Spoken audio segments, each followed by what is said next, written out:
Chronique historique en compagnie de Jérémy Rivard, que je salue. Bonjour Jérémy. Bonjour mon cher Simon, comment vas-tu? Ça va très bien parce qu'on va pouvoir accentuer notre connaissance de la colonisation du Témiscamingue. On poursuit cette belle saga ce matin.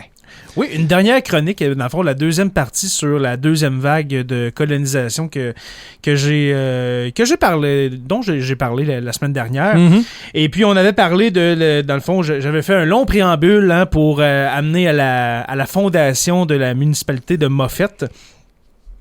Et puis, aujourd'hui, on va continuer dans ces années 30, ces fameuses années très importantes pour le Témiscamingue. On va voir justement à la fin de la chronique combien de personnes en tout avec les deux plans, le plan Gordon et le plan Vautrin. Combien de personnes ont décidé de se déplacer au Témiscamingue pour changer de vie à cause des conditions de vie misérables qui sont vécues dans les grands centres. On pourrait même dire avoir une vie, parce que c'était presque pas possible. C'est la base, dans les oui, avoir une vie, c'est la base. Exactement. Oui, voilà.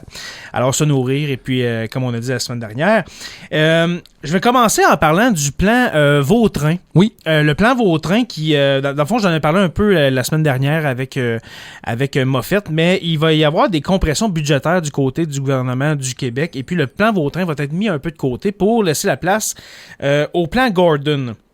Le plan Gordon, je le rappelle, c'est le plan fédéral. Il y avait le plan provincial Vautrin, puis le plan fédéral Gordon. Et puis là, on va parler justement des conditions. Parce que le plan Gordon a des conditions pour que tu deviennes un colon. C'est pas juste je te donne une terre, puis on verra. Pas. Non. Tu dois remplir un devoir de colonisateur pour avoir droit à ton lopin de terre. Absolument. Et puis, il y a une condition là-dedans, mon cher, pas qui me fait rire, mais c'est peut-être un peu plus farfelu que les autres. Là. Ouais, c'est ça. Si j'avais été un colon puis que j'aurais lu cette condition-là, j'aurais dit c'est-tu si peu que ça là-bas? C'est ça. Dans quoi vous nous embarquez? Là, absolument. Et puis tu vas comprendre, mon cher Simon. On s'entend. Mais le plan Gordon, premièrement, un des points, c'est qu'on va donner donner $600 par colon, par couple, pour, dans le fond, s'installer, premièrement. Dans la première année, parce que ce $100-là est réparti sur 2 ans. La première année, on donne $500 et puis la deuxième année, tu as le $100 restant. Et puis pourquoi qu'on en donne autant la première année? Ben, c'est justement pour t'installer, bâtir une maison, puis transporter toutes tes affaires. On arrive là, il n'y a rien, là. Absolument. Il n'y a rien. Il n'y a que des arbres. Donc, il faut arriver à une maison avant le début de l'hiver. Là, absolument. Et puis, si admettons, tu n'as pas d'outils, tu n'as rien pour bâtir ta maison, puis ensuite défricher ta terre, tu es mal parti. Il y en a qui partent de là avec un cheval et un pas de sac, façon de parler. Oui, pour les plus jeunes célibataires, les garçons, là, qu'on pense des jeunes de 17-18 ans, ils s'en aillent de la maison de leurs parents, de la Beauce, ou bien de peu importe, je vais en parler, mais de l'Anaudière. Comme mes ancêtres du côté de ma mère viennent de l'Anaudière, ils sont partis de là, de l'Anaudière, pour coloniser Rimini. Tu partais avec rien, là, puis quand t'avais une famille, ben c'était le cheval avec la charrette, embarque les petits, puis les culs de poche de linge, puis c'est tout, là. Alors, on donne $600 pour ces colons-là. Les conditions du plan Gordon pour être un colon au Témiscamingue, eh bien, premièrement, c'est normal, il faut que tu sois chômeur. Alors, si tu as un emploi, tu ne peux pas appliquer sur le plan Gordon pour devenir un colon au Témiscamingue. Alors, évidemment. Première condition. Deuxième condition, c'est être sur l'assistance publique ou exposé à la devenir à brève échéance. Alors, si tu es chômeur et puis que là, tu es sur l'assistance publique, ça commence, les diverses mesures pour aider les gens, eh bien, tu peux devenir un colon. La troisième condition, c'est avoir une expérience agricole. Alors, de savoir comment ça marche, l'agriculture. Ben, c'est sûr que si tu t'en vas là puis t'es ingénieur spatial, même si ça n'existe pas dans ce temps-là, façon de parler, t'es vraiment pas dans la même branche sans jeu de mots. Donc, il faut avoir une connaissance, un petit début, là, tu sais. Absolument. Alors, des gens de la ville de ces années-là, des années 30, il y en a qui n'ont aucune expérience, mais on va le voir tout à l'heure avec le plan Vautrin, eux vont avoir beaucoup moins d'exigences. Alors, pour le plan Gordon, je le répète, être chômeur, être sur l'assistance publique ou être exposé à le devenir, avoir une expérience agricole. Là, ça commence à être plus pointilleux. Là. La quatrième condition, c'est être en bonne santé physique pour les travaux exigeants de la ferme. En même temps, c'est un peu vrai aussi, parce que c'est ça que tu t'en vas faire, défricher complètement une terre à 100%. Absolument. Et puis la dernière, qui me fait rire, eh bien, il faut que tu sois courageux. OK. C'était vraiment une des conditions du plan Gordon. Sois courageux. OK. Parce que qu'est-ce qui t'attend? Ça va t'en demander du courage. On s'entend. Ouais. C'est pas du 9 à 5, je punch out puis je prends ça relax le soir. Là. Absolument. Le plan Vautrin était différent du plan Gordon. Il a été en vigueur de 1934 à 1937. On ne demande pas d'expérience agricole comme le plan Gordon. Dans le fond, on demande juste, ça te tente-tu d'y aller? Ouais, ben vas-y. Voilà. Okay? Que tu sois chômeur ou que tu aies déjà un emploi, regarde, tu te portes volontaire pour être un colon au Témiscamingue, eh bien, vas-y, mon cher, on va te fournir une terre, puis bon courage. Hein? Oui, bon courage surtout. Ouais, c'est ça. On va ainsi amener, comme j'ai dit depuis les 2 dernières semaines, beaucoup de célibataires, de familles qui sont désireuses d'une vie meilleure.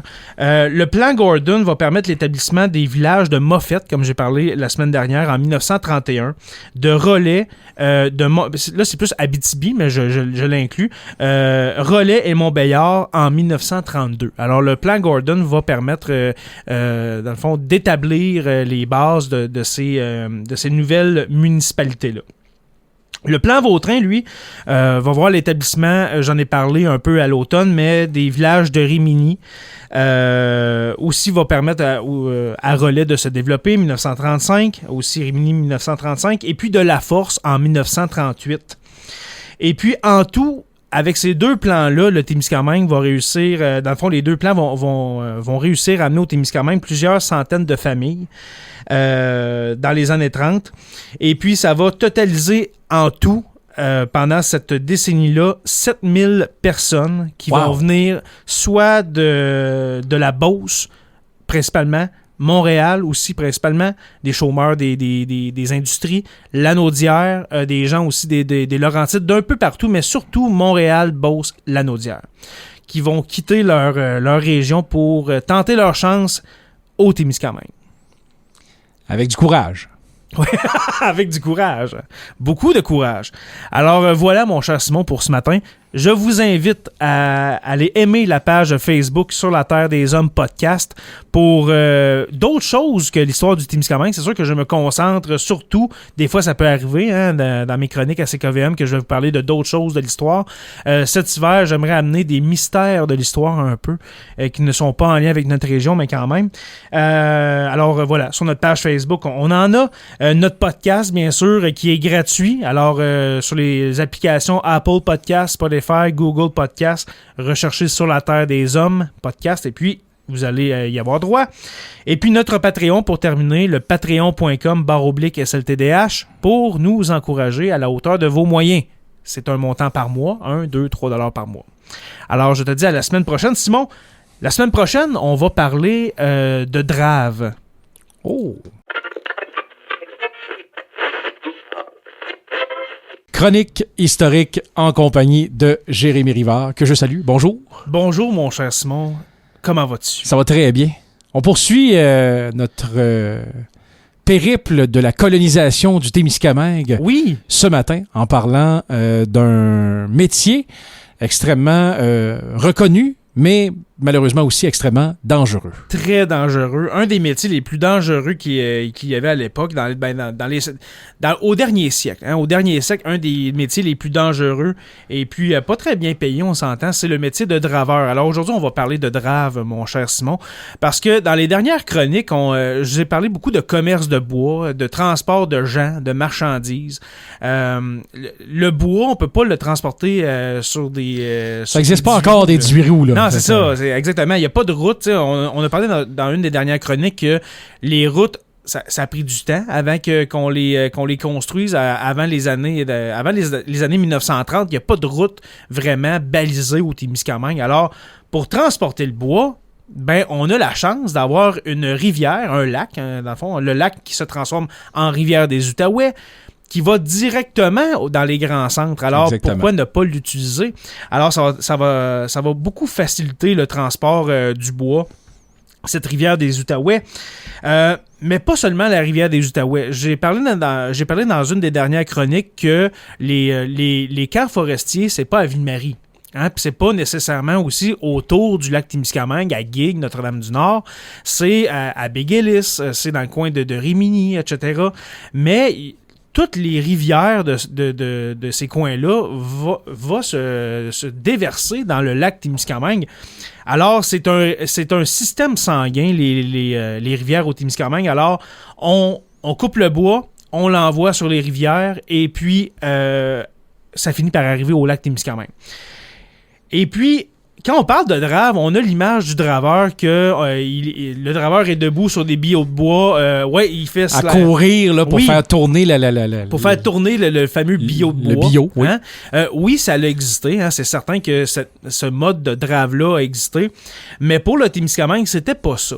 OK, c'était pas vraiment ça. Oui, il y en a un peu pour descendre des rivières vers le lac Témiscamingue, mais rendu au lac Témiscamingue, on va construire ce qu'on appelle, mon cher Simon, des cages. Est-ce que tu sais c'est quoi des cages? Et puis là, je ne parle pas de cages à oiseaux. C'est pas les cages pour aller voir les requins blancs dans l'eau, là. Absolument, absolument pas. Les cages, c'était d'immenses, dans le fond, des espèces de radeaux, si on veut. C'était 20 pièces de bois équarri. Du bois équarri, dans le fond, c'était, on prend un morceau de bois, on prend un arbre, et puis on le rend carré.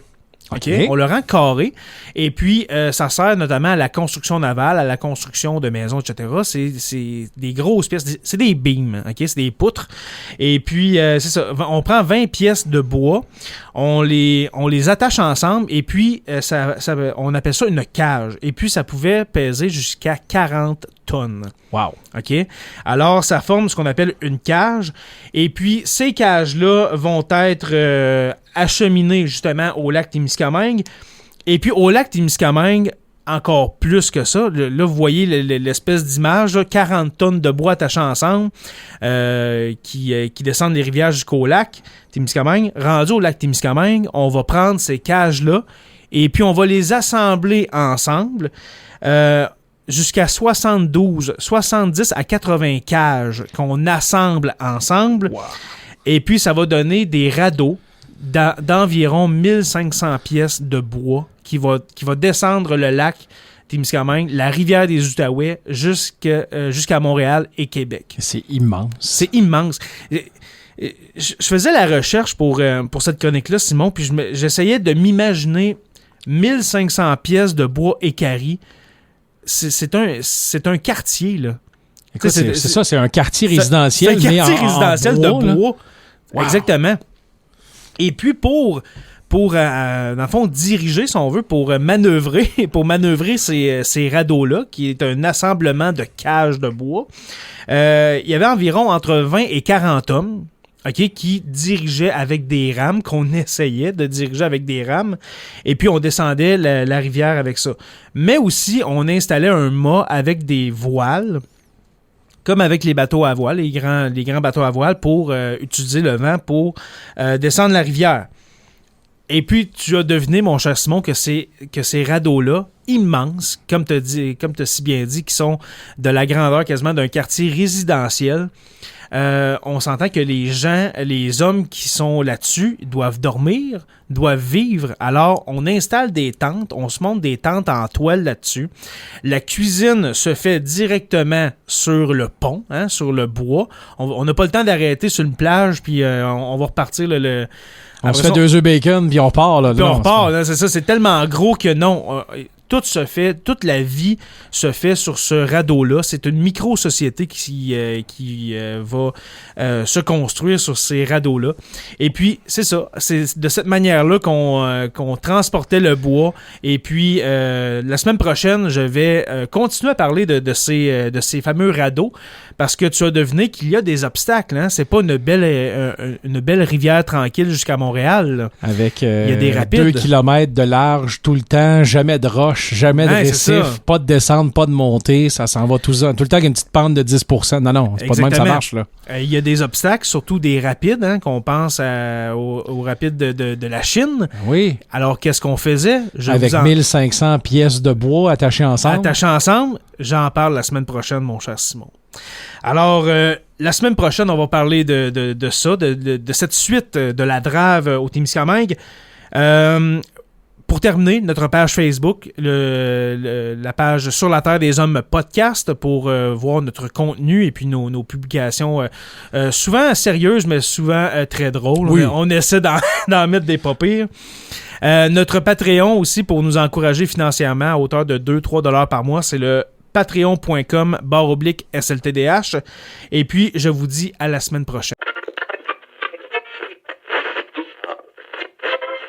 Oui, bonjour mon cher Simon. Comme tu l'as si bien dit, je suis chez moi ce matin pour faire cette chronique historique. Et puis, pour cette semaine, je vais faire la deuxième partie du métier de draveur.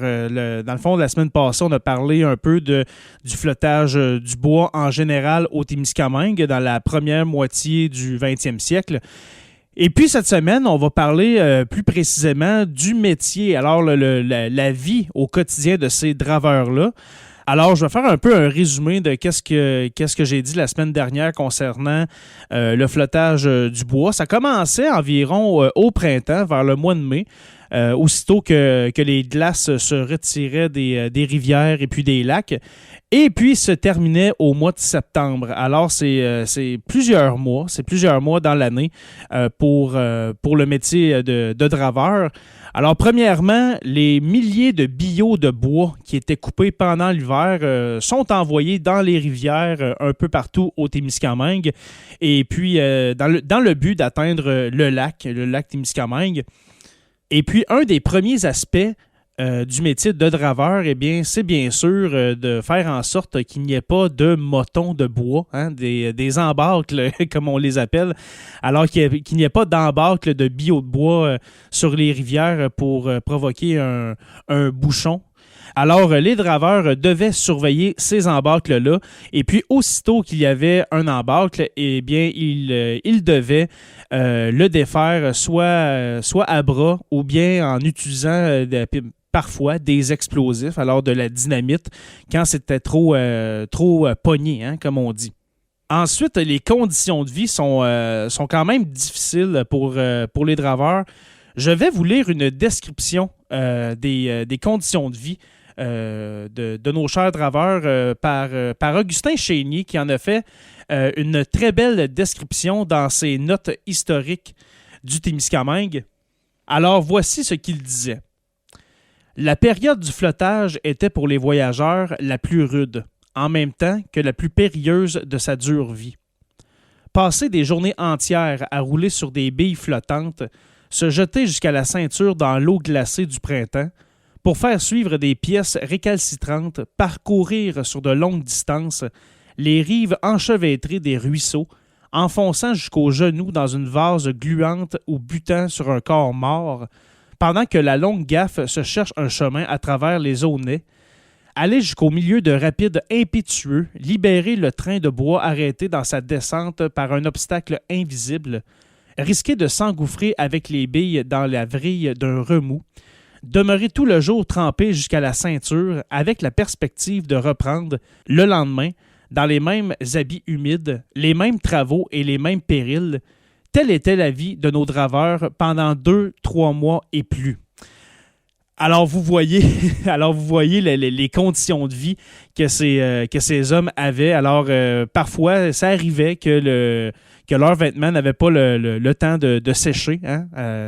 Comme je vous ai dit la semaine dernière, la plupart du temps, on vivait sur les énormes radeaux de bois qui parcouraient la rivière des Outaouais pour se rendre jusqu'au Grand Centre. Alors, voilà. Mais aussi, il y avait des camps de draveurs. Je vais vous parler de quelques camps qui ont été construits par Alex Lumsden.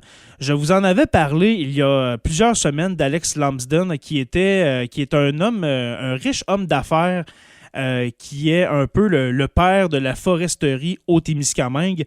Alors, Lumsden va faire construire 2 camps de draveurs, un sur l'actuel site d'Opémican, et puis l'autre à la tête du lac Témiscamingue, alors plus au nord du lac Témiscamingue. Et puis, dans ces camps de draveurs, on retrouvait des gens de métier comme des forgerons, des menuisiers, des mécaniciens, des entrepôts, des hangars, des dortoirs, des cuisines, etc. Tout, dans le fond, pour aider les draveurs dans leur travail. Alors, c'est sûr que 2 camps, c'est vraiment pas beaucoup. Pour celui d'Opémican, eh bien, c'est dans le fond, vers l'Aniel, entre l'Aniel et Témiscamingue. Alors, c'est quand même assez loin. Et puis, bien sûr, comme je viens de vous dire, il y avait des dortoirs, on pouvait faire sécher nos vêtements, etc. Alors, ça venait aider quand même un peu les draveurs. Et puis, ce métier de draveur s'est terminé dans les années 1970. Alors, le flottage du bois qui a pris fin dans les années 70, et puis sûrement que vous devenez pourquoi. Eh bien, c'est à cause du réseau routier qui s'est grandement amélioré au Témiscamingue entre le début du 20e siècle et puis les années 70. Alors, c'est l'ère des 18 roues, alors des flobes, comme on dit, qui va faire en sorte qu'on va pouvoir transporter le bois du Témiscamingue vers les scieries des grands centres. Alors voilà, c'était tout pour cette deuxième partie du métier de draveur au Témiscamingue. Et on peut même dire un peu partout dans les régions éloignées au Québec, c'était de cette manière que les draveurs travaillaient et puis vivaient. Alors, je vous invite bien sûr, pour terminer la chronique, je vous invite bien sûr à aimer la page Facebook Sur la Terre des Hommes podcast. Vous pouvez aussi rejoindre notre page Patreon pour encourager le balado, le podcast de Sur la Terre des Hommes financièrement. C'est pas un gros montant, je vous rappelle. 1, 2, 3 $ par mois. Et puis, dans le fond, pour le faire, c'est le patreon.com/SLTDH. Et puis, la semaine prochaine, nous allons parler du grand feu de 1922. Chronique historique en compagnie de notre historien en herbe préféré, Jérémy Rivard. Bien le bonjour, mon cher. Bien le bonjour. Je te salue bien bas, mon cher Simon. Ça fait longtemps quand même qu'on ne s'est pas parlé. Écoute, il y a eu une petite pause, hein, bien évidemment, et là, on revient en force.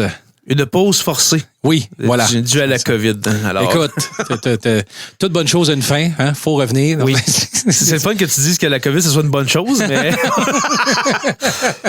Au contraire, il n'y a rien de pire que ça, mon cher. Oui. Aujourd'hui, on voulait rentrer dans le vif d'un sujet extrêmement présent au moment où on se parle présentement, et on parle de la guerre en Ukraine. Oui, parce que la guerre en Ukraine, moi, ce que je dirais, c'est que même si on écoute les réseaux télévisés, les réseaux d'information, on parle de qu'est-ce qui se passe, mais les origines même du conflit en Ukraine, pourquoi que on est rendu... Où ça a commencé? Ben justement, puis comment expliquer que la Russie envoie des missiles sur leurs frères ukrainiens, parce que l'Ukraine et la Russie, c'est pareil comme si les États-Unis envoyaient des bombes sur l'Ontario, c'est des frères. Alors, comment expliquer ça? C'est ce que je veux parler aujourd'hui, mon cher. OK. Ben allons-y, mon cher. Il faut monter... on pourrait remonter à il y a 1100 ans, mais je vais me garder une... Mais juste pour faire rapide, dans le fond, c'est que, comme j'ai dit, c'est que... Ça remonte à loin. Ouais, c'est ça. C'est des frères. Ce sont des frères, les Ukrainiens et les Russes. Ça remonte à la Russe de Kiev dans les années 800, 900 environ.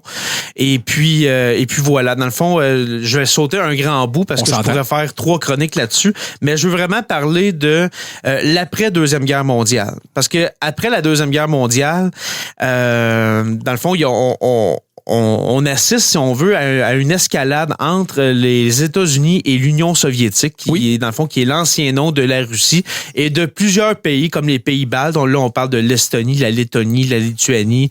La Biélorussie. La Biélorussie était là-dedans aussi. Dans l'URSS, ça avait la Pologne, le Kazakhstan, l'Ouzbékistan, donc, tu sais, la Géorgie. C'était dans l'URSS. C'était un gros bloc qu'on appelait l'URSS. Et maintenant, ce sont devenus des pays... depuis 1991, pour la plupart, ce sont devenus des pays indépendants. Oui. Et puis, dans le fond, c'est que après la Deuxième Guerre mondiale, il va y avoir ce qu'on appelle une guerre froide. C'est-à-dire que ça va être une guerre, une vraie, dans le fond, j'allais dire une vraie guerre entre les États-Unis et l'URSS, mais pas une guerre avec des armes. Ça sera pas, on va pas s'envoyer des têtes nucléaires par la tête, mais ça va être une guerre idéologique. Okay? Il va y avoir le bloc de l'Ouest qui va être constitué des États-Unis, du Canada, des pays d'Europe de l'Ouest, et puis le bloc de l'Est qui comprend la Russie et les pays dont je viens de te parler, mon cher, qui faisaient partie dans le fond, de l'Union soviétique. Oui. Et puis, cette guerre d'influence-là, ça va être sur plusieurs aspects. Oui, il va avoir l'aspect militaire avec la guerre de Corée, la guerre du Vietnam, etc., la guerre du Golfe. Peut-être la guerre du Golfe, c'est plus après, mais quand même. Mais surtout dans plein de domaines qui sont quand même assez cocasses. On essaie de devenir les meilleurs, par exemple, aux échecs. Okay. On essaie de devenir le meilleur bloc dans le sport, le hockey. Tu sais, par exemple, quand l'armée rouge va venir aux Jeux olympiques de Lake Placide en 1980, les États-Unis, qui est constitué d'une équipe, dans le fond, c'est une équipe de hockey de jeunes universitaires, va battre l'armée rouge, qui est l'équipe... la puissance du hockey mondial en 1980. Là, ça va être un dur coup pour l'URSS, mais c'est pas à cause de ça que ça va tomber, l'URSS, mais quand même. Pas juste à cause d'une game de hockey. Moi, c'est ça quand même.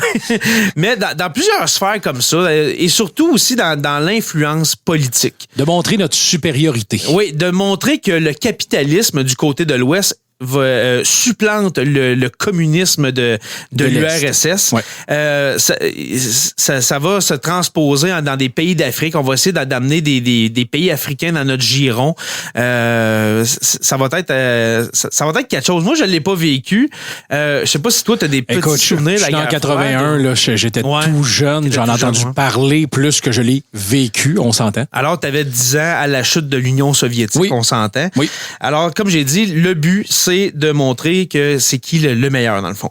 Et puis, en 1989, l'année où je suis né, c'est la chute du mur de Berlin. Et 2 ans plus tard, en 1991, c'est la chute de l'URSS. Alors, l'URSS est dissoute en pays indépendant, comme j'ai dit tout à l'heure. Et puis là va arriver, mon cher Simon, un ancien agent du KGB qui sont dans le KGB, qui sont les services secrets soviétiques. Style la CIA des États-Unis. Oui, exactement. Et puis là va arriver un jeune homme dans la trentaine qui s'appelle Vladimir Poutine. Oui. OK, tu connais ce nom-là? Ça me sonne une cloche. Hein? Depuis une semaine, on en a beaucoup parlé. Alors, Vladimir Poutine va s'acoquiner avec des gens du pouvoir qui sont, dans le fond, le pouvoir russe du début des années 90, c'est Boris Eltsine, qui est le président, si on veut, de la Fédération russe. Et puis, Vladimir Poutine va commencer à approcher le pouvoir et puis va devenir le président, va succéder à Boris Eltsine pas en 1900, mais en 2000. OK? Et depuis ce temps-là, Vladimir Poutine, ex-agent du KGB, est le président de la Russie. Et puis, Poutine, qu'est-ce qu'on peut dire sur lui? C'est qu'il a pas pris la fin de l'URSS. Il a vraiment pas digéré cette défaite-là. Ça a pas passé. Pour lui, c'est une humiliation. Comme il l'a si bien dit, c'est la pire catastrophe géopolitique dans l'histoire du 20e siècle. Et qui va jusque-là. Et puis, quand on voit qu'est-ce qui se passe en Ukraine, on voit justement, on se rend compte de cette pensée-là de Vladimir Poutine qui ne prend pas la chute de l'URSS et puis de voir l'OTAN qui est dans le fond l'organisation du traité de l'Atlantique Nord, qui est un traité militaire, ok, de voir l'OTAN s'approcher comme ça dangereusement de la Russie, ça le titille un peu, pour ne pas dire autre chose. Oui. Ok. Alors Vladimir Poutine de voir que l'Ukraine veut se greffer à l'OTAN, eh bien, c'est inacceptable selon lui. Ça se peut pas que la mère patrie, que l'endroit où les Russes sont issus fasse partie de l'OTAN. Ok, alors ça fait un peu partie de ça. Alors c'est là où on en est, mes chers amis. Pourquoi que la Russie attaque l'Ukraine, c'est pour empêcher que cette Ukraine bascule du côté de l'OTAN avec les méchants occidentaux. Passer à l'ouest. Voilà. Comme on disait dans Lancer Compte et tout, là, le passer à l'ouest. Je vais passer à l'ouest. Ce cher Sergueï Koulikov, ami avec Pierre Lambert. Oui. Très intéressant. C'est bien de remettre en contexte cette situation-là qui n'est pas nécessairement comprise ou su par tous les gens. Donc, merci beaucoup, mon cher Jérémy. Oui, mais merci à toi, mon cher Simon. Et puis, la semaine prochaine, je vais remettre le sujet que j'étais supposé parler cette semaine. On va parler pour de vrai du grand feu de 1922 qui, cette année, ça va être le siècle, le 100e anniversaire du grand feu de 1922. Un petit rappel, allez aimer notre page Facebook sur la Terre des Hommes podcast et puis notre Patreon, le patreon.com SLTDH, /SLTDH. Et puis, je vous dis à la semaine prochaine.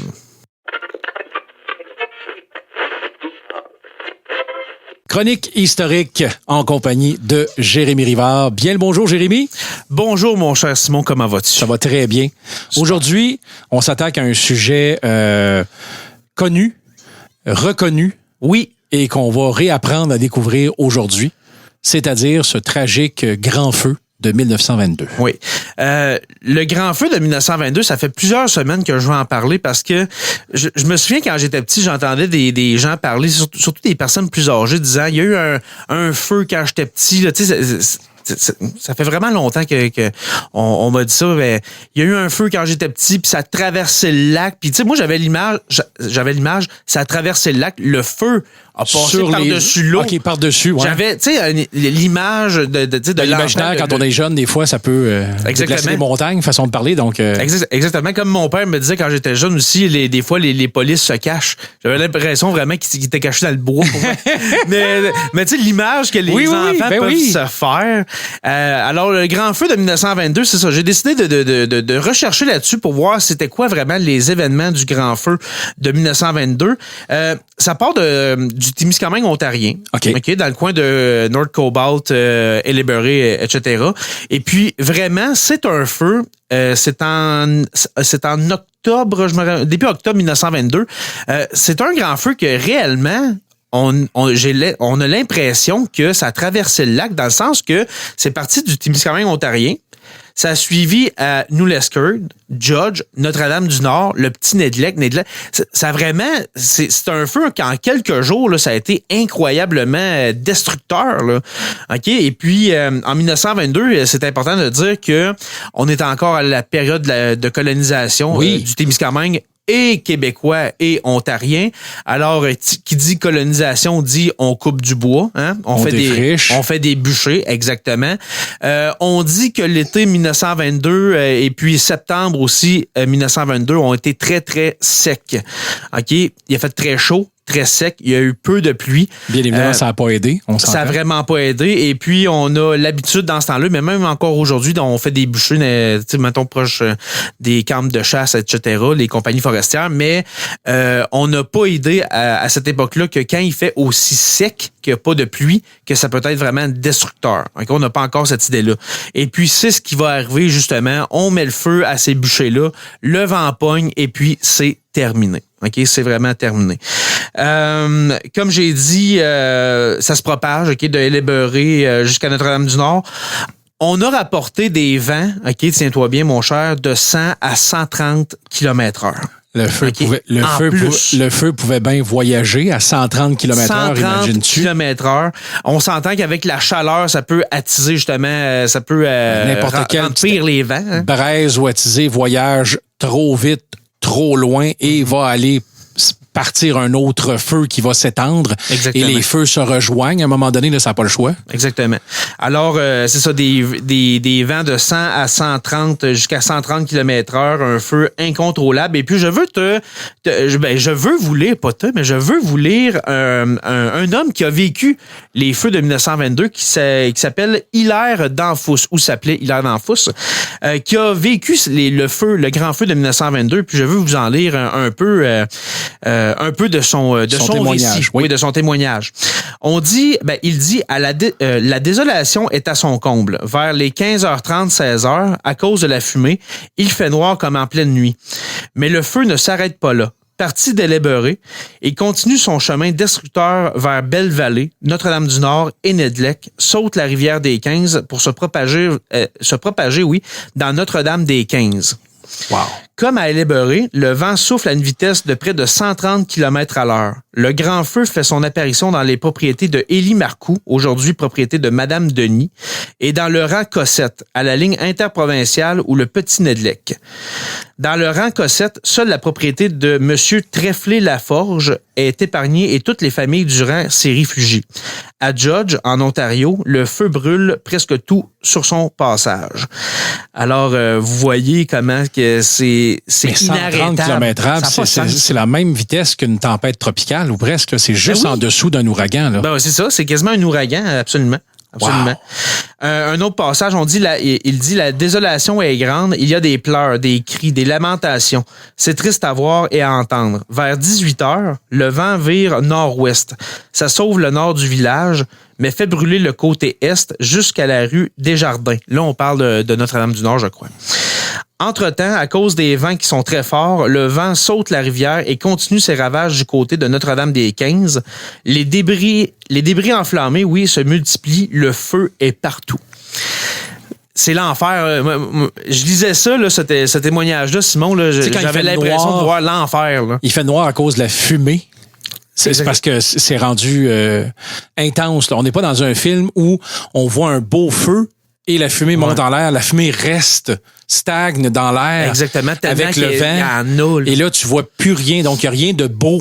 Ouais. Façon de parler à ce feu-là, au contraire. Exactement. C'est tout le contraire. Exactement. Et puis là, Monsieur Danfous nous raconte après. Le soir, vers 11h, le vent devient très froid et réuni autour d'un feu bienveillant, celui-là, pour se réchauffer. Les gens apprécient du fond du cœur les beurrés de graisse et les couvertures qui leur sont offertes. Le grand feu a semé la désolation partout où il est passé. Le lendemain, les yeux rougis, la population regarde désespérée, les 6 pouces de neige noircis par les cendres. Okay. Tombés durant la nuit et qui recouvrent les carcasses de leurs pauvres bêtes et les restes de leur demeure. Le désespoir dans l'âme, personne ne peut dire un mot sans laisser couler de grosses larmes. Il faut repartir à zéro. J'en parle, là, Simon, j'ai des frissons. Ah, écoute, on se fait une scène dans notre tête, hein? Et là, tu te dis, OK, perdre une maison, ça doit être épouvantable, on s'entend. Ces gens-là étaient des agriculteurs, des travailleurs de la terre. Des colons, parmi les premiers colons au Témiscamingue, je rappelle, 1922. Exactement. Et là, c'est les débuts. C'est pas un feu de maison que t'as tout ton terrain, puis faut que tu rebâtisses une maison. T'as plus rien.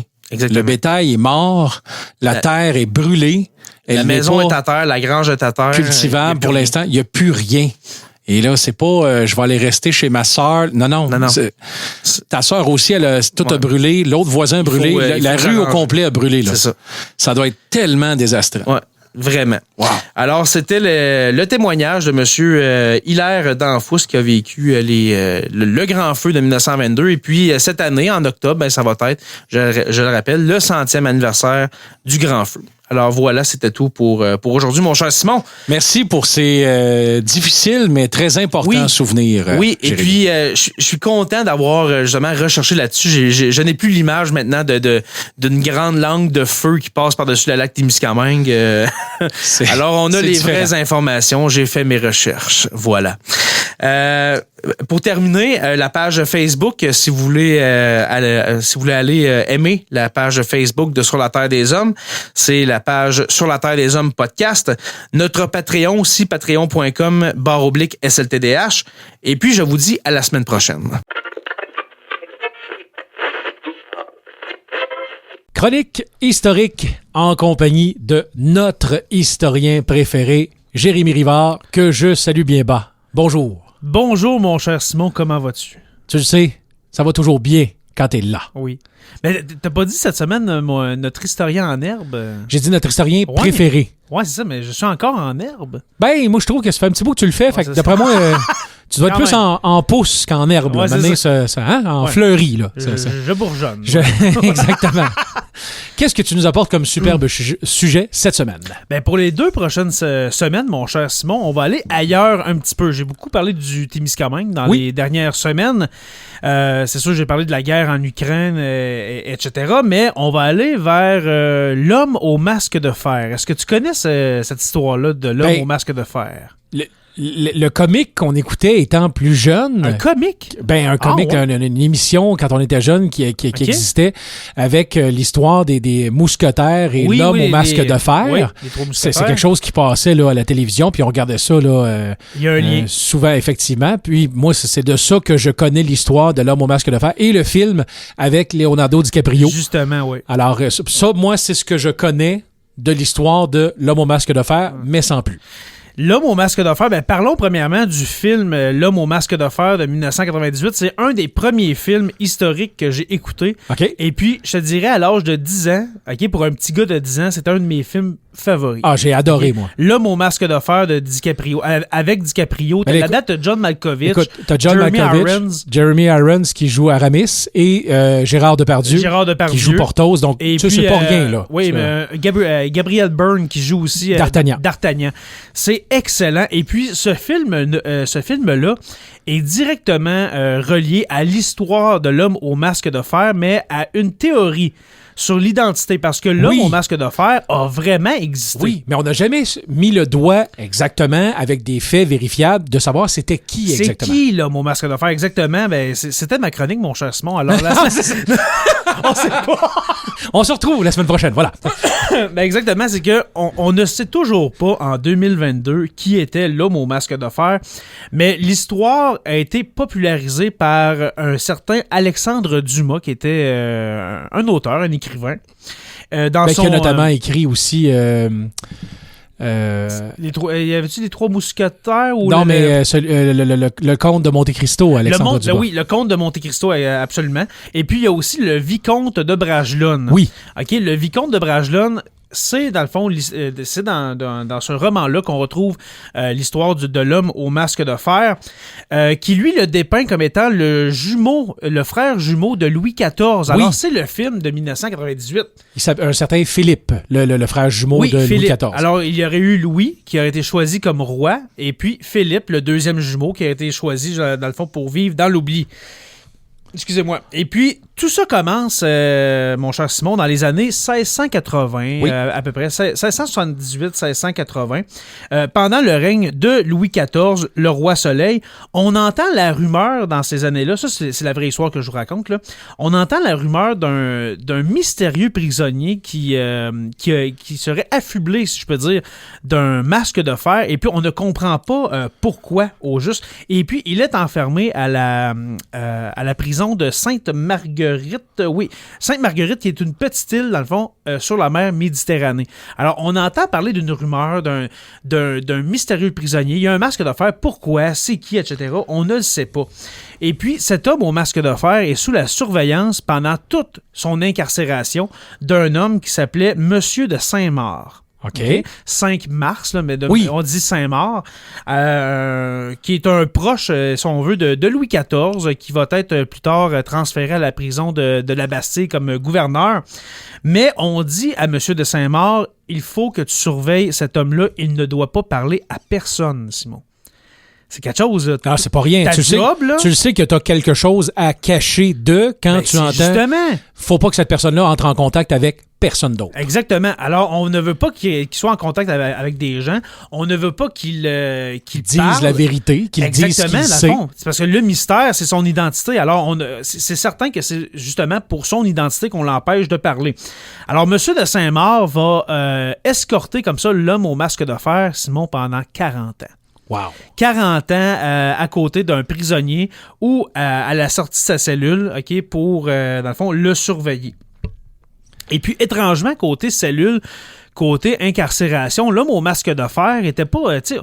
Quand on pense à une cellule, à une prison des années 1600, on s'entend que c'était pas 3 repas par jour, puis tu sors dans la cour... la télé câblée. Puis la télé câblée, oui. Alors, c'est ça, t'es dans une cellule froide, humide, à cohabiter avec les rats. Avec un chiot, puis encore. Exactement, encore là. Mais l'homme au masque de fer a un mobilier, a un lit à baldaquin. Pour ceux qui ne savent pas c'est quoi, c'est un lit avec les grandes poutres. Des grandes poutres, voilà. Quatre Alors, coins. oui, c'est ça. Un mobilier noble. On voit que c'est peut-être quelqu'un de la noblesse, l'homme au masque de fer. Et puis, en 1698... En 1698, il est transféré à la prison de la Bastille parce que M. de Saint-Maur a été promu gouverneur de la Bastille, comme je l'ai dit tout à l'heure. Et puis, pendant son transport de la prison de Sainte-Marguerite, là, on l'amène sur le continent pour l'amener à la Bastille. Il est pas dans une espèce de calèche avec des barreaux. Il est dans ce qu'on appelle une litière. C'est-à-dire un... J'espère que c'est... Il n'y a pas des petites roches à rien. Là, OK. Ouais, c'est ça. Non, c'est ça. Il n'y a pas quelqu'un. C'est un carré de sable avec des roues en dessous. Oui, puis il y a quelqu'un avec une petite pelle pour. Voilà. Non, une litière, dans le fond, c'est comme une espèce de lit, si on veut, une espèce de buggy avec un lit. Mais il est caché par des voiles. OK. Mais quel prisonnier, Simon, qu'on escorte de cette manière-là? Personne. Je te pose la question. Ben, personne. Personne, en fait, voilà. La seule personne que tu transporterais là-dedans, c'est quelqu'un qui est toujours un prisonnier, mais de qui tu veux prendre beaucoup soin, alors que tu ne devrais pas, vu que c'est un prisonnier. Exactement, exactement. Et puis, 5 ans plus tard, soit en 1703, il va mourir, l'homme au masque de fer. Et puis, on l'enterre, si ma mémoire est bonne, justement, dans la cour arrière de la Bastille. Non, c'est pas dans la cour arrière, c'est plus dans un cimetière normal. Mais sa pierre tombale, il est écrit dessus Macchioli.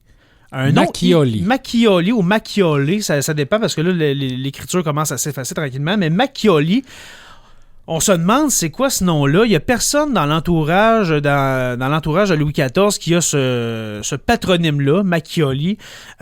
Aucun prisonnier de la date de l'incarcération dans les années 1680, on ne parle d'aucun Macchioli vraiment à la prison de Sainte-Marguerite, etc. Mais on écrit ça, Macchioli, aucune date de naissance et la date de la mort seulement. Fait que ça rajoute au mystère. Et puis, un prêtre de l'époque va raconter par après. Le souvenir du prisonnier masqué s'était conservé parmi les officiers, soldats et domestiques de cette prison, et nombre de témoins oculaires l'avaient vu passer dans la cour pour se rendre à la messe. Alors, on le laissait aller à la messe, bien sûr. Dès qu'il fut mort, on avait brûlé généralement tout ce qui était à son usage, comme linge, habits, matelas, couverture.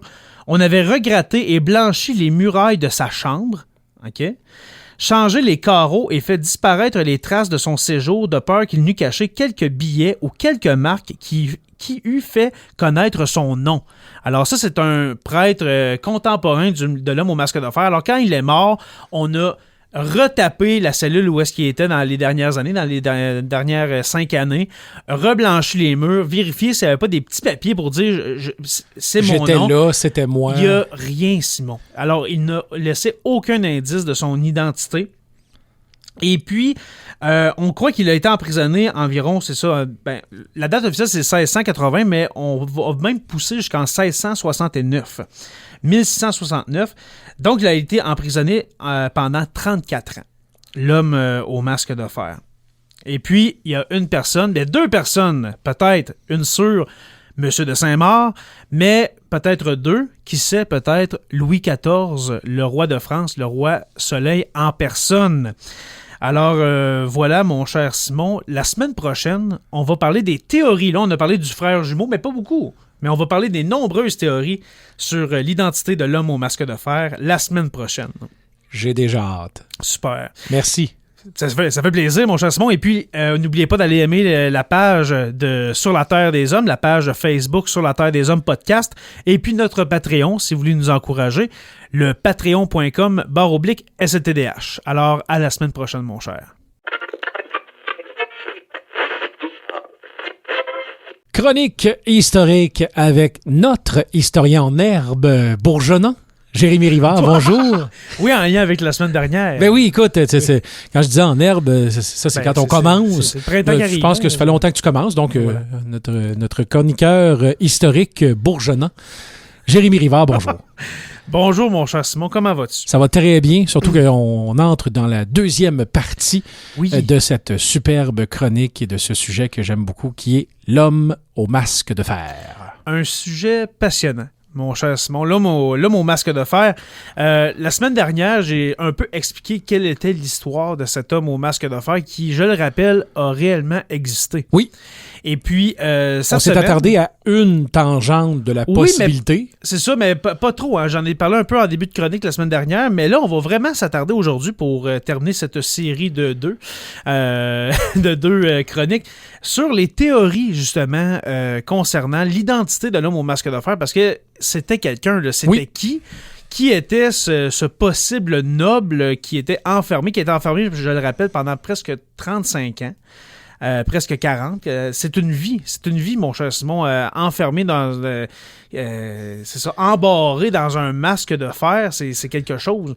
Alors aujourd'hui, justement, les théories... Commençons par la plus populaire. Oui. La plus populaire, celle du frère jumeau, hein, que Alexandre Dumas a illustré dans son roman, et puis du film avec Leonardo DiCaprio en 1998. Dans le fond, la théorie, ça repose sur le fait que Louis XIV... alias le roi Soleil, était un roi qui ne laissait pas beaucoup de pouvoir aux gens. Okay? Vraiment pas. Il était le roi Soleil. Il était un despote. Le pouvoir décisionnel. Exactement. C'était un despote. Il voulait avoir tous les pouvoirs. C'est un absolutiste. Alors, c'est lui qui décidait de tout. Alors, Alexandre Dumas, peut-être qu'il a amené cette idée-là d'expliquer au juste pourquoi le roi Soleil était si despotique, justement. Et puis, comment expliquer, justement, l'existence d'un des plus mystérieux prisonnier de l'histoire française, eh bien, c'est le frère de Louis XIV. Ce serait son frère jumeau, et pour s'assurer de garder le trône tout le temps et de garder le pouvoir suprême, il l'aurait enfermé dans un masque de fer toute sa vie durant. Il l'aurait fait emprisonner. Pour s'assurer que l'existence du frère et peut-être la contestation de son trône ne soit faite. Exactement. Alors, on pense que, selon le roman Le Vicomte de Bragelonne, on pense qu'à la naissance des deux enfants, Louis XIV serait né en premier, ok, comme il est devenu le roi, alors c'est lui qui serait né en premier. Excusez-moi. Et puis, le deuxième enfant serait né parce que comment ça marchait un accouchement, c'est vraiment étrange ce que je vais raconter, mais un accouchement royal. Oui. Ce n'était pas seulement la mère, le père et la sage-femme, etc., OK?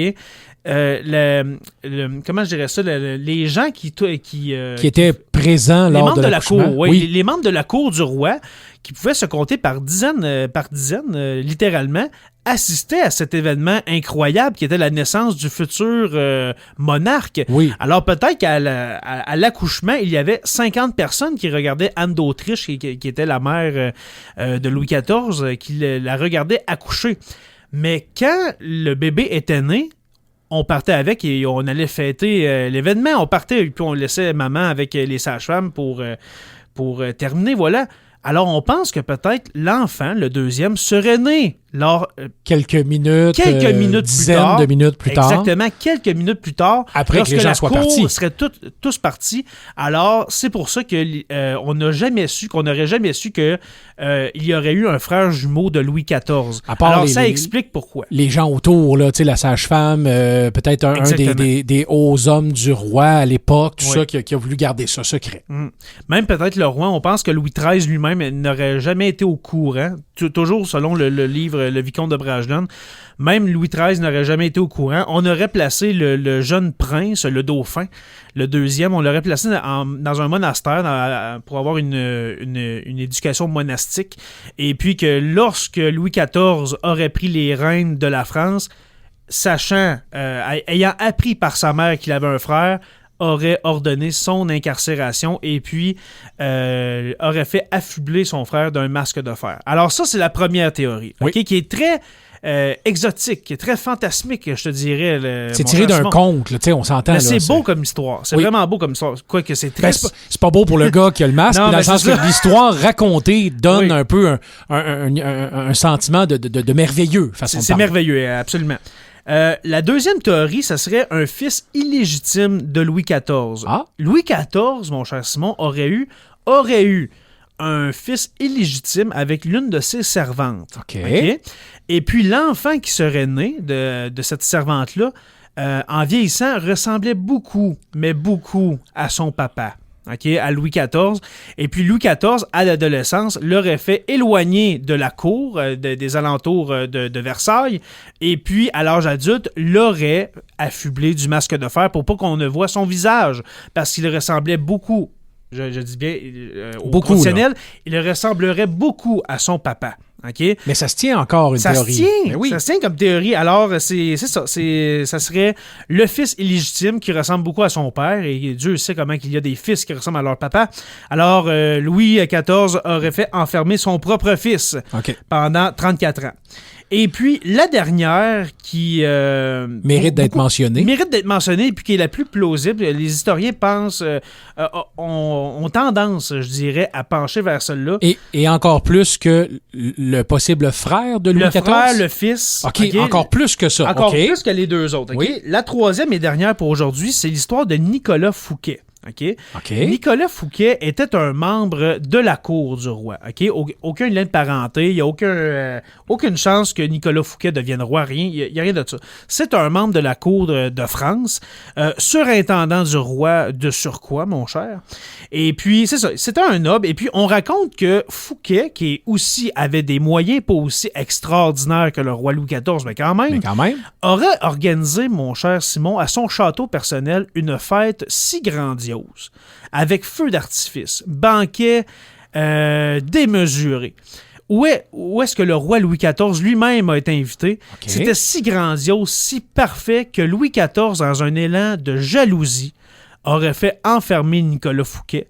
Et que pour empêcher le fait que ça se reproduise... pas que ça se reproduise, mais pour ne pas qu'on reconnaisse Nicolas Fouquet et qu'on l'empêche de parler de la raison de son incarcération, on y aurait mis un casque, un masque de fer, pour cette raison-là. Je fais un lien avec la semaine dernière et le début de cette chronique-ci. Louis XIV était un despote. Oui. C'est lui qui voulait le pouvoir. C'était le plus beau, le plus fin, le plus extraordinaire. C'est moi qui va faire les plus belles fêtes, les plus grands banquets, pas quelqu'un d'autre. Exactement. Et Nicolas Fouquet aurait manqué à son devoir de ne pas... de rester humilier. Humble. C'est ça. Il aurait humilié Louis XIV dans cette fête-là. Et puis Louis XIV, pour se venger, l'aurait fait enfermer pour le restant de ses jours. C'est vrai que ça fait du sens. Ça fait aussi. vraiment du sens. Et puis Nicolas Fouquet n'a jamais été revu par après. Alors, on pense, avec ça, que Nicolas Fouquet était le masque de fer. Alors, c'est la théorie qui est la plus... Ce n'est pas prouvé, mais c'est la plus... Ça fait encore plus de sens parce qu'on a déjà vu Nicolas Fouquet avant, alors que la théorie du frère, on n'a jamais vu le frère, il a été caché tout de suite. Là, on a une preuve que ce monsieur-là a déjà existé, puis qu'ensuite, il a arrêté, entre parenthèses, d'exister parce qu'il a été incarcéré puis caché. Il n'était plus dans la circulation. On va le dire même, il n'était plus en circulation, ce cher Fouquet. Alors, c'est la plus plausible. Nicolas Fouquet est possiblement le masque de fer, mon cher. Alors, c'était la dernière théorie. Il y en a d'innombrables théories, mais je voulais vraiment parler des trois principales, les plus acceptées ou merveilleuses, comme on a dit tantôt, mais les voilà. Alors, voilà. Merci beaucoup, mon cher Simon, pour m'avoir accueilli ce matin. C'est toujours un plaisir. Yes. Et puis, la semaine prochaine, un autre mystère. Je continue sur cette lancée de mystères historiques. Nous allons parler de Raspoutine. Qui est Raspoutine? Allez faire des recherches en attendant. Je vous en parle la semaine prochaine.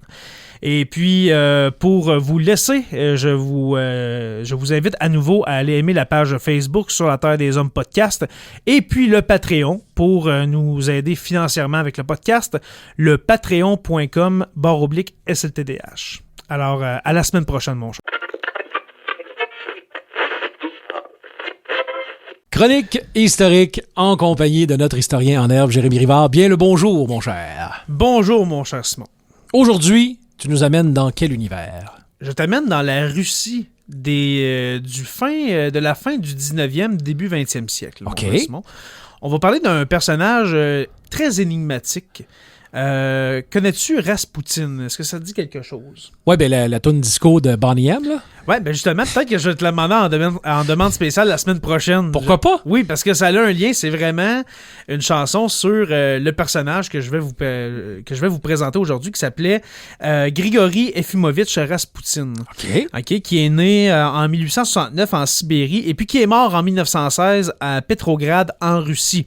Alors aujourd'hui, je vais raconter la vie de ce Raspoutine, un homme qui vient justement des steppes sibériennes, qu'on ne comprend pas comment il a pu être connu tant que ça, parce que Raspoutine, comme j'ai dit, il vient d'un endroit très isolé, les steppes sibériennes, et puis va se ramasser à la cour du tsar Nicolas II.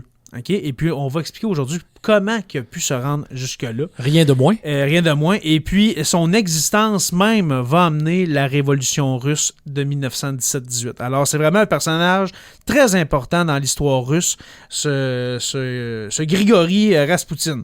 Alors, il vient d'une famille de riches, pas de riches, mais de propriétaires terriens. Ses parents, son père a des terres, etc.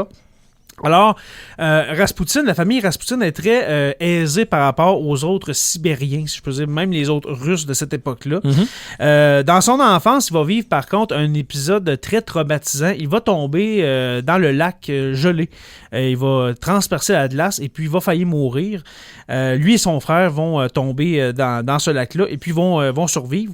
Mais Raspoutine, Grigori, okay, on va l'appeler par son petit nom, Grigori, lui va rester très marqué de cet épisode-là et puis il va changer du tout au tout. Avant, c'était un enfant très normal, un enfant comme tous les autres, mais après cet épisode-là, il tombe très mystique, très, très religieux, avec un niveau de mysticisme très, très prononcé. Okay. Ouais, très, très, très prononcé. Et puis, on dit qu'à l'adolescence, premièrement, il devient débauché, il devient alcoolique à l'adolescence, bagarreur et coureur de femmes. Alors, il va courir les femmes plus vieilles que lui. Okay? Alors, il est complètement déconnecté, ce jeune-là. Okay? Il y a vraiment de gros problèmes. Et puis, en plus, il dit qu'il a des visions religieuses. Il y a des visions de Dieu qui parlent de Jésus, etc. Et puis aussi, il dit qu'il a des pouvoirs de guérisseur depuis qu'il est tombé dans l'eau, et puis de voyance. OK? Fait que, jusqu'à date, tu vois le genre de bonhomme que je te... oui, tout un personnage, là. Il a de l'air dérangé, mais on va voir que... C'est plus la semaine prochaine, mais on va voir que il était pas si... Tu sais, il est vraiment bizarre, mais... C'était pas si loin que ça de la réalité. Exactement, okay. Exactement. Il va se marier en 1888. Il va avoir 5 enfants avec une dénommée Praskovia Fiedorovna, qui n'a rien à voir avec Sergei Fiedorov. Non, c'est pas sa grand-mère. C'est pas sa grand-mère. Alors, Praskovia Fiedorovna. Et puis, est-ce que tu as remarqué que les femmes ont toutes un patronyme avec un A à la fin? Oui. Oui, c'est parce que les femmes n'ont pas le même nom de famille que les hommes. Alors, mettons que le père de Praskovia, c'était, mettons, monsieur Simon Fiedorov. OK? Mais les femmes, on rajoute un A ou un NA. Alors, ça devient Fiedorovna. OK. Ils ont tous un nom de famille avec un A pour différencier. Je sais pas pourquoi. J'appelle ça comme ça. C'est comme ça dans le temps. Exactement. Et puis, malgré qu'il est père, ce cher Grigori Raspoutine, il va partir en pèlerinage, des longs pèlerinages de plusieurs mois en Russie, même en Europe de l'Est. Il va aller en Pologne, en Grèce, etc. Il se promène un peu partout pour prêcher un peu et puis pour montrer ses talents de guérisseur. Et puis, il va se faire un nom. Il a vraiment un talent pour guérir ce Raspoutine. Et puis, en 1903... quand il va revenir de l'un de ses nombreux pèlerinages, il va laisser de côté sa famille, sa femme et ses 5 enfants, pour s'en aller à Saint-Pétersbourg, qui est la capitale de la Russie des tsars à cette époque-là. Et puis, il veut être accueilli par le tsar et sa famille en personne. Il veut approcher la famille royale. Et puis, ce n'est pas tout le monde qui peut approcher le tsar et sa famille. C'est pas donné à tous, là. Hein? Exactement. Mais Raspoutine il a vu dans une de ses visions que le fils du tsar est gravement malade. Il est hémophile. Oh, ça veut dire que le sang n'arrête jamais de couler. Il ne coagule pas. Alors, il peut... s'il saigne du nez, le jeune peut mourir. On s'entend. Alors... il l'a su comme ça. C'est-tu dans une vision? Est-ce qu'il l'a appris de quelqu'un? On ne sait pas. Mais il sait que le jeune est gravement malade et puis il veut approcher la famille du tsar. Il veut aller offrir ses services pour guérir le fils du tsar. Exactement. Et puis on se demande pourquoi que justement Nicolas II va l'accueillir, parce que finalement, il va approcher tout ça. Pourquoi il l'a accueilli si rapidement? Ça va prendre quelques mois. Ben, c'est justement, on entend parler de certains petits miracles, que je le mets en gros guillemets, certains petits miracles qu'il a fait autour du palais, dans Saint-Pétersbourg, etc. Et on commence, dans la famille du tsar, à croire que c'est vrai qu'il a des dons. On croit qu'il a un don, et puis on se dit, qu'est-ce qu'on a à perdre? On va l'approcher du tsarevitch Alexis, le fils du tsar. Et puis, la tsarine, la femme, qui est la reine, qu'on appelle une tsarine, la tsarine Alexandra, la femme de Nicolas II, est très impressionnée par Raspoutine. Elle l'appelle mon sauveur, mon maître. OK, ça va jusque-là. Elle est complètement aveuglée par Raspoutine. Il peut y dire n'importe quoi, elle va le croire. Ça devient presque maladif. OK? Une obsession, Raspoutine, pour elle. Elle l'aime presque d'amour. OK? Il y a même une rumeur qui disait que peut-être qu'il y aurait eu une relation charnelle entre les deux, mais il n'y a rien de prouvé à cet effet-là. Alors, le petit prince, le tsarevitch Alexis, est hémophile, comme j'ai dit, et puis la tsarine prétend que Raspoutine, quand Raspoutine est à côté, il ne fait pas de formule magique, rien. Quand Raspoutine est à côté du jeune, il va beaucoup mieux. Il coagule, façon de parler. Il a l'air d'aller mieux, il a une meilleure figure, parce qu'on s'entend quand t'es hémophile, tu dois te blâmer un peu, on s'entend. Oui. Alors, la tsarine dit que son fils va mieux quand il est à côté. Alors, Raspoutine, pendant les dernières années des Romanov, okay, de Nicolas II et de sa famille, va les suivre pas à pas. Il va tout le temps être dans l'entourage, à part pendant la Première Guerre mondiale de 1914-18, où est-ce que Nicolas II va aller au front, okay, il va aller sur le champ de bataille, et puis va laisser sa femme avec Raspoutine. Et puis on dit que Raspoutine donnait des conseils militaires à Alexandra qui, elle, les transmettait à son mari. Okay? Ça va amener une série de scandales, bon, cher Simon, que je vais te raconter la semaine prochaine. Okay? Il y a beaucoup de scandales alentour de ça. On dit justement que Raspoutine, c'est un charlatan. Il y a beaucoup de Russes qui commencent à ne pas aimer la compagnie de Raspoutine au palais des Romanov. On s'en parle la semaine prochaine, mon cher. Et puis, avant de vous quitter, eh bien, je vous invite à aimer la page Facebook Sur la Terre des Hommes Podcast, à aller encourager notre Patreon, le patreon.com/SLTDH. Et puis, on continue cette superbe histoire du mystique Raspoutine la semaine prochaine. Merci, Jérémy. Chronique historique en compagnie de notre historien préféré, Jérémy Rivard. Bonjour. Bonjour, mon cher Simon, comment vas-tu? Ça va très bien.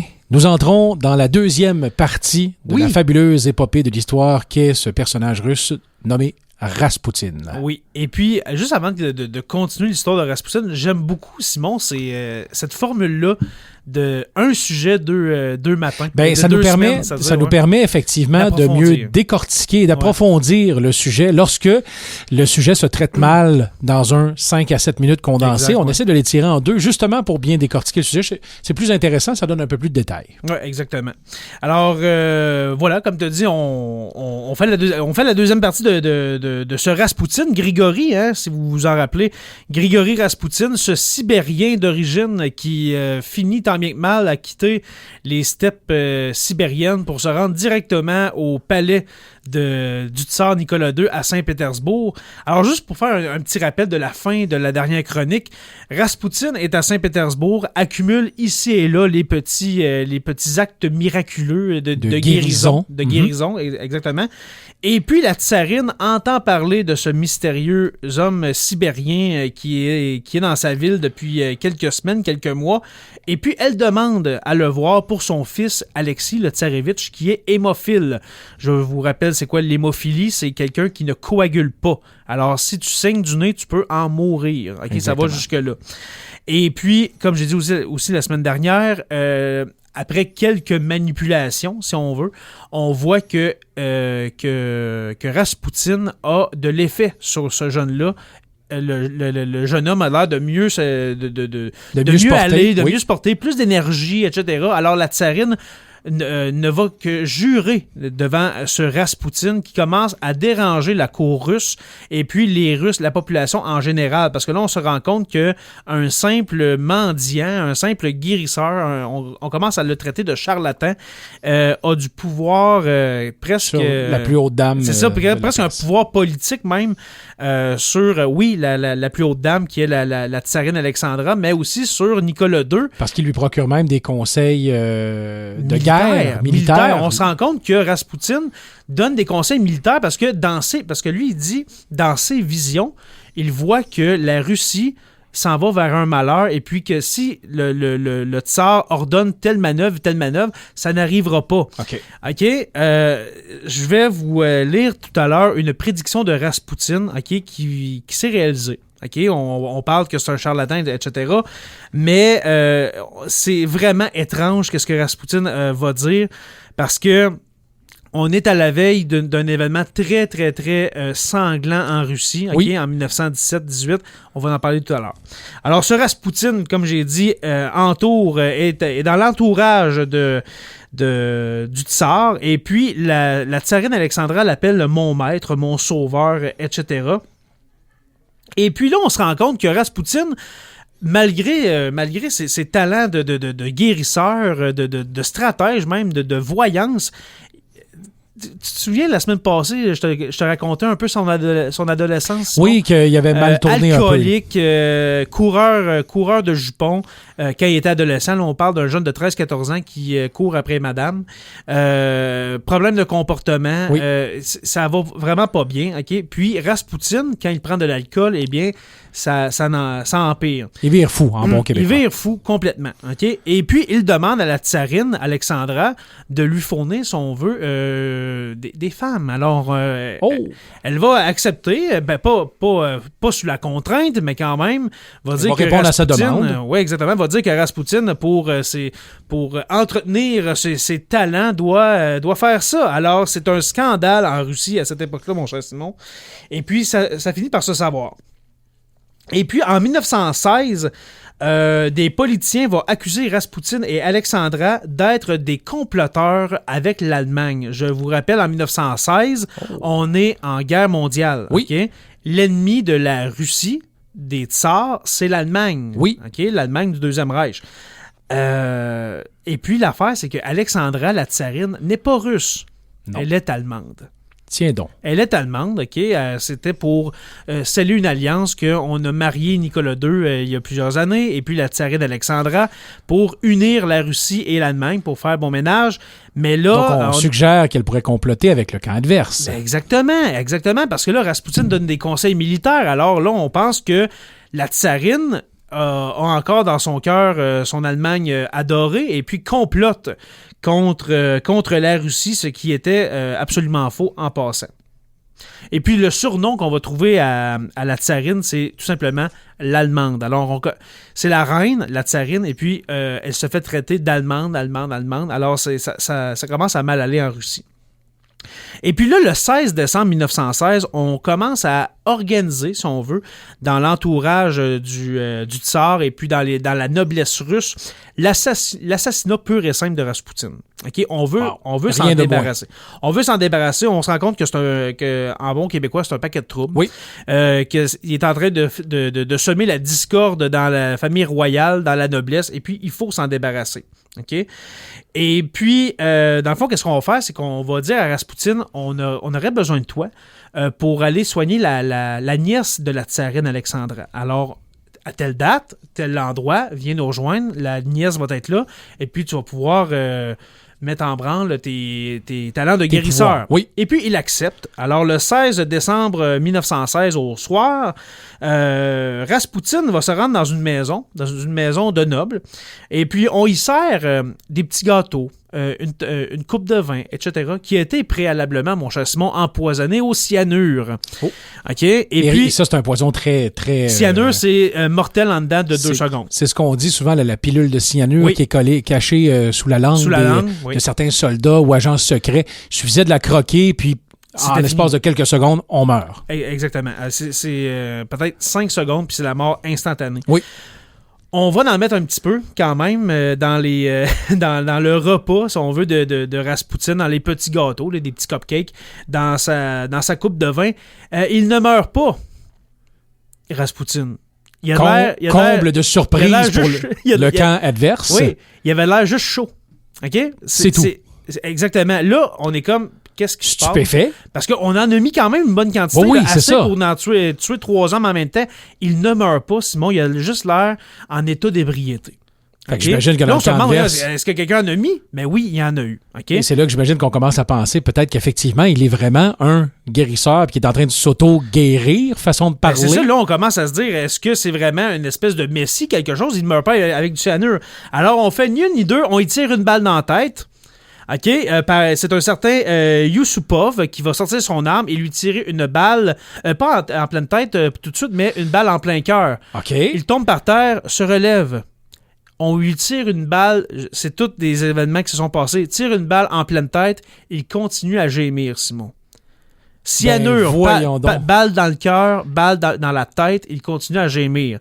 On va le prendre, on va le mettre dans une poche de jute et on va le jeter directement dans la Neva, qui est un fleuve. Et puis, finalement, Raspoutine va être repêché, je le dis recueilli, mais repêché par des Russes qui voient ce corps-là sur la grève, si on veut. Et puis, il va y avoir une autopsie de pratiquer. Et puis, Raspoutine n'est pas mort d'empoisonnement, n'est pas mort par balle, il serait mort noyé. Okay, malgré ça veut dire qu'il était encore vivant. Il était encore vivant quand il s'est fait jeter dans le fleuve. Et il est mort. C'est des événements réels, c'est vraiment passé. Alors cet homme-là n'était pas tuable, comme on dit. Okay? Malgré des blessures que n'importe qui, ou bien un empoisonnement que n'importe qui aurait succombé, lui, il a survécu à ces 3 fatalités-là. N'est jamais mort. Et puis c'est par noyade que finalement il va trépasser ce beau Raspoutine. Et puis, 3 mois après sa mort, eh bien, la famille impériale est emprisonnée. Okay? C'est la révolution russe qui commence. Alors, Raspoutine est mort. 3 mois plus tard, la famille impériale est emprisonnée dans une de ces villas. Je me souviens plus exactement du nom, mais ce n'est pas important. Et puis, dans la nuit du 16 au 17 décembre 1918, soit 2 ans jour pour jour après la mort de Raspoutine, toute la famille impériale, la famille du tsar, est assassinée dans le sous-sol de cette villa-là. Et puis, ce qui va résulter à la guerre civile et à la création de l'URSS. Et puis, je vous avais parlé en début de chronique ou la semaine dernière d'une prédiction de Raspoutine, okay, oui, qui me donne des frissons en ce moment pendant que je vous parle. Okay. Raspoutine aurait dit à la tsarine: « Je mourrai dans d'atroces souffrances. Après ma mort, mon corps n'aura point de repos. Puis tu prendras ta couronne. Ton fils et toi, vous serez massacrés ainsi que toute la famille. Après, le déluge terrible passera sur la Russie, et elle tombera entre les mains du diable. » Wow. Alors, il aurait dit ça. Il aurait tout prédit ce qui était pour arriver dans les 2 prochaines années. Il va arriver ça. Puis quand on va mourir, ça va être dans d'atroces souffrances. Et puis, il y a quelque chose de vraiment grave. Ça va tomber dans les mains du diable. Ça veut dire justement... la création de l'URSS, le communisme. L'armée rouge, l'URSS. Et puis, ça s'est vraiment réalisé. Alors, c'était quelque chose, Raspoutine, mon cher Simon. C'était un personnage très débauché, très énigmatique, mais ô combien... divertissant, quand même. Un personnage, je le répète, qui a vraiment existé. Là, je sais que c'est plus long, mais quand même, il fallait que je vous raconte cette histoire-là. Et puis, comme demande spéciale, mon cher Simon, je veux la chanson Raspoutine de Boney M. Et puis, ça va finir un peu en légèreté après après cette description-là de la mort de Raspoutine. Et puis, on se dit à la semaine prochaine. Chronique historique en compagnie de notre historien en herbe préféré, Jérémy Rivard, que je salue. Bonjour. Salut Simon. Aujourd'hui, de quoi parle-t-on? Ben c'est Pâques, hein? C'est Pâques en fin de semaine qui arrive. Alors, je me suis dit, pourquoi ne pas faire une chronique historique sur l'histoire de Pâques? Non, mais j'ai changé de sujet. Alors, on va parler aujourd'hui de l'île de Pâques, parce que l'histoire de Pâques, on la sait avec Jésus, etc. Mais parlons de l'île de Pâques. Oui. Hein? Il y en a certains qui vont juste peut-être faire la blague. L'île de Pâques a été découverte à Pâques. Eh bien, oui, c'est effectivement le cas. Le jour de Pâques 1722 pour être plus exact. OK. Ouais. Par un Hollandais qui s'appelle Jacob Roggeveen, okay? Un Hollandais, un explorateur hollandais qui arrive sur, dans le fond, aux abords de l'île de Pâques. Et avec son équipage, remarque, Simon, les fameuses statues de l'île de Pâques, hein, oui. qu'on voit tous. Les très longs visages en pierre foncée, oui. Qui sont faits là, un peu de forme rectangulaire, debout, là, façon de parler. C'est vraiment des constructions, des sculptures gigantesques de 3 à 12 mètres en passant. OK, c'est vraiment énorme. Et puis, dans le fond, Roggeveen et puis son équipage aperçoivent ces statues majestueuses. Alors, décide d'accoster pour aller voir de quoi il en retourne. Alors, à son arrivée, justement, on voit ces magnifiques statues. Et puis, il y a des Polynésiens qui habitent l'île de Pâques. Juste pour situer, pour ceux qui ne savent pas, c'est où l'île de Pâques? C'est dans le Pacifique, près de l'Amérique du Sud. Ça appartient au Chili, si ma mémoire est bonne. OK.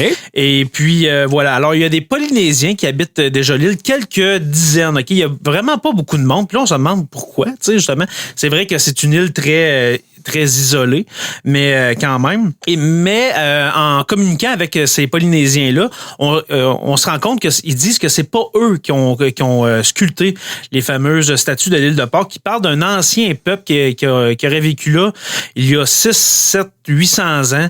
Quand même. Oui, qu'on appelait les Pasquanes. OK? Alors aussi... Pâques, Pasquanes, alors on fait le lien. Oui, exactement. Alors, on va les appeler les Pasquanes.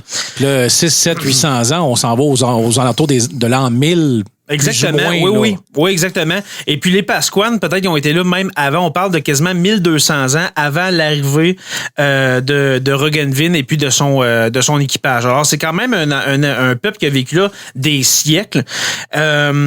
Les Polynésiens qui sont là parlent, quand on réussit à comprendre, dans le fond, qu'est-ce qu'ils disent, hein, mais quand même, les langues polynésiennes peuvent se ressembler tout de même. Les Polynésiens disent que les Pasquanes ont fait ces statues-là pour leur culte. OK. Leur religion qui était tournée surtout vers le culte des ancêtres. Alors, dans le fond, quand quelqu'un mourait, on pouvait y faire une statue s'il était très important dans la hiérarchie de l'île de Pâques. J'imagine d'où l'idée des ordres de grandeur de certaines statues plus grandes, plus petites. Oui, exactement. Et puis, dans le fond, selon les recherches archéologiques qui ont été faites par après dans les siècles suivants, on dit que l'île de Pâques abritait environ 25 espèces d'arbres. Puis là, pourquoi que je parle de ça, c'est que l'île de Pâques, aujourd'hui, quand tu y vas, là, il y a quasiment rien. Ça a l'air d'être vraiment... Ça a l'air désertique, là. Oui, coupé du monde un peu et il n'y a pas de végétation à part vraiment de la pelouse, façon de parler. Oui, exactement. Alors, on s'est rendu compte avec les recherches archéologiques que non, il y a déjà eu des arbres, d'énormes arbres qui étaient là. Dans le fond, 25 espèces différentes. Et puis, aujourd'hui, comme j'ai dit, il n'y a presque plus rien. Les Pasquanes auraient surexploité cette île-là. OK, ceux qui étaient là quand ils sont le premier peuple qui est arrivé, les Pasquanes, quand ils sont arrivés, on aurait surexploité les ressources naturelles de l'île et puis avec l'accroissement de la population, eh bien on a fait dans le fond, c'est un peuple aussi qui faisait de l'agriculture. On a tout simplement fait de la déforestation pour faire plus d'agriculture aussitôt que la population grandissait encore plus d'agriculture. Et puis ça l'a amené qui dit île dit à un moment donné t'arrives à l'océan, hein? C'est ça, t'arrives au bout de qu'est-ce que tu peux avoir. Et puis, on se rend compte que la forêt au complet a été coupée sur cette île-là pour faire place à des terres arables.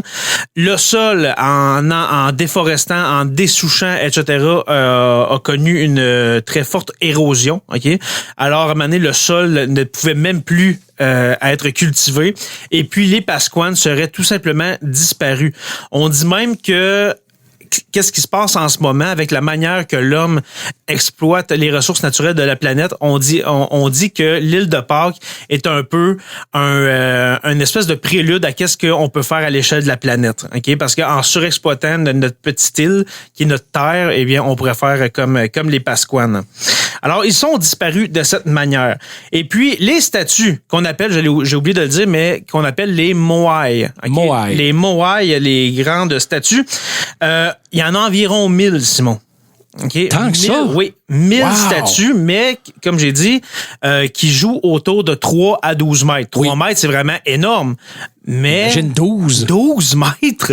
T'sais, imaginez une porte chez vous, là, 6 fois. 6-7 fois votre porte, c'est vraiment incroyable.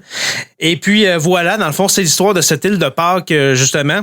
Mais 1000, il y a encore des recherches. On va voir ça soit dans des films ou dans certains documentaires qui vont filmer. On va en voir quelques-unes là, filmées, mettons. Mais pas là, 1000, pas toute la gang. Tu vois sur l'image là, une quinzaine, une vingtaine, mais jamais j'aurais cru qu'il y en aurait autant sur l'île de Pâques. Mais 1000 statues. Wow. Et puis ces statues-là ont été sculptées avec, dans le fond, c'est des roches volcaniques parce qu'il y a un gros volcan au milieu de cette île-là. On aurait sculpté ces statues avec la roche volcanique. Alors voilà pour cet épisode de Pâques, mon cher Simon. Très intéressant. J'aime ça. Merci beaucoup.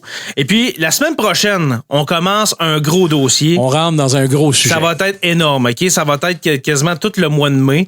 Une partie du mois d'avril, mais aussi du mois de mai. On va parler de la bête du Gévaudan. Un de mes sujets de l'histoire qui me passionne le plus. Et puis, en attendant, allez aimer notre page Facebook, la page Sur la Terre des Hommes podcast.